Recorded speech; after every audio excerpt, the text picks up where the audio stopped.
ఈనాడు 2 సంవత్సరాలు పూర్తి చేసుకున్న సందర్భంగా పేద ప్రజలందరూ కలిసి తెచ్చుకున్న ప్రజాపాలనలో ఎన్నో సంక్షేమ పథకాలను అమలు చేస్తూ అప్పులున్నా పోయిన వాళ్ళు ఎన్నో తప్పులు చేసినా ఈనాడు వాటిని సరిదిద్దుకుంటూ అభివృద్ధి పదాన నడిపించే ప్రయత్నం చేస్తున్నాం.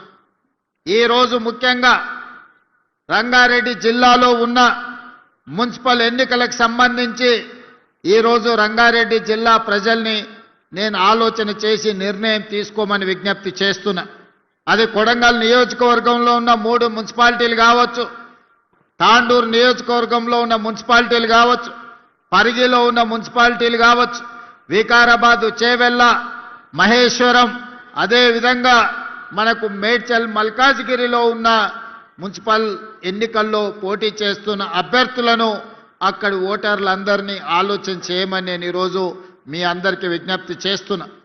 తెలంగాణ రాష్ట్రంలో 2014 నుంచి దాదాపుగా 2024 వరకు 10 సంవత్సరాలు చంద్రశేఖరరావు గారే ముఖ్యమంత్రిగా ఉన్నారు.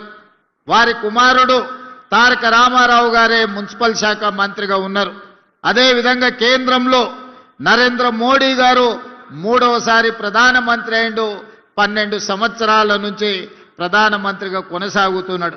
ఏనాడు కూడా ఈ పార్టీలు కానీ బీఆర్ఎస్, బీజేపీ మన స్థానిక సమస్యల్ని పరిష్కరించాలనో, మన మున్సిపాలిటీలలో సీసీ రోడ్లు వేయాలనో, అండర్ గ్రౌండ్ డ్రైనేజీ నిర్మించాలనో, లేకపోతే మన వీధి దీపాలను సరిదిద్దాలనో, అంతెందుకు పేద ప్రజల గుర్తింపైన రేషన్ కార్డు ఇవ్వాలన్న ఆలోచన కూడా ఈ పార్టీలు చెయ్యలేదు.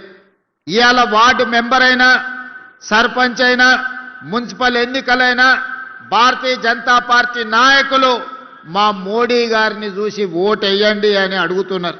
నేను ఒక్క మాట అడగదలుచుకున్న బీజేపీ నాయకులను, పెళ్లి పెద్దను చూసి పిల్లనిస్తే పిల్లగానోడు పనికిరానోడైతే సంసారం చేసేది ఎవరు అని నేను అడుగుతున్నా. పెళ్లి పెద్ద మంచి చెడ్డ చెప్పడానికే ఉంటాడు కానీ సంసారం చేయాల్సింది, కుటుంబాన్ని నడపాల్సింది పెళ్లి పిల్లగాడే తప్ప పెళ్లి పెద్ద కాదు. అందుకే ఇవాళ మీ మున్సిపల్ ఎన్నికల్లో కౌన్సిలర్లు కానీ, కార్పొరేటర్లు కానీ ఈరోజు మీ సమస్యల్ని పరిష్కరించాలి అంటే మోడీని చూసి ఓటేస్తే ఈ గల్లీలో ఉండే బోడిగాడు మనకు పని చెయ్యకపోతే పోయి మోడీని అడగగలమా మనము? క్యూన్యూస్ పేరు చెప్పి ఎవరైనా వసూళ్లకు, అక్రమాలకు, బెదిరింపులకు గురి చేసిన క్యూన్యూస్కి సమాచారం ఇవ్వండి. క్యూన్యూస్ ఎప్పుడూ ఇలాంటి చర్యలకు పాల్పడదు, ప్రోత్సహించదు.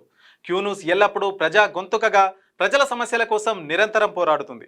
మీకు ఎలాంటి సమస్య ఉన్నా క్యూన్యూస్ని కాంటాక్ట్ అవ్వండి. సంప్రదించవలసిన ఫోన్ నెంబర్ 7569534968 8688926084.